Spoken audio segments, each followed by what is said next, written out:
Celtics out of the gate and down the chute last night against the Heat. I'm Kevin Dupont for Globe 10.0 here with Scott Thurston. And Scott, not bad. You know, the Celtics lose 120 to 107, but spotty in places, and too spotty, I thought. Right. Well, we know they're not going to give up 120 points a game.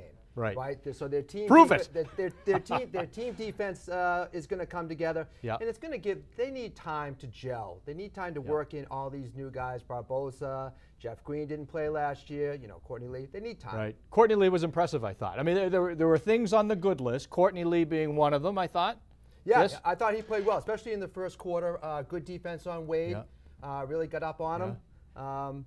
You know, and they need time to come together. And I think Doc's got to figure out. This is a big challenge for Doc. Figure out his rotation. Figure out the minutes. Figure out what the lineup's going to be. Go small. Go big. And figure out, most importantly, I thought, and he talked about this, of having his team not allow whoever the opposition is, not necessarily control the floor, but always be where they want to be. And I thought that was the case last night.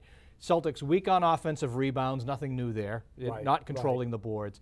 But time and time again, the Heat in places where, you know, it's not that they shouldn't be there, but the Celtics aren't denying them the floor. Well, and because LeBron and Wade, the two of them together, I mean, LeBron is going to be unstoppable this year. He's a load for any team to handle. Yeah. You know, and we're just seeing great basketball from LeBron.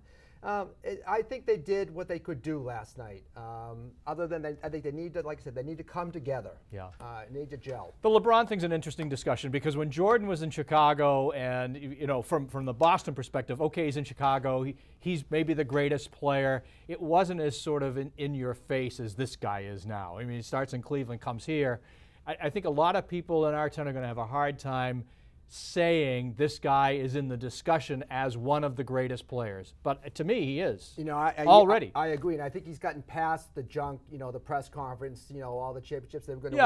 Yeah, and not winning because he's won. Now he's won. Now he can almost relax a little bit. The pressure's off of him, and I think we're going to see this guy is going to take over. In the end, I think the discussion will be: is he as good as Jordan? That's right, and I think that's exactly where this is going. But discussion for another day. Many more 10.0s. Right now, Celtics open with a loss, 81-1 maybe.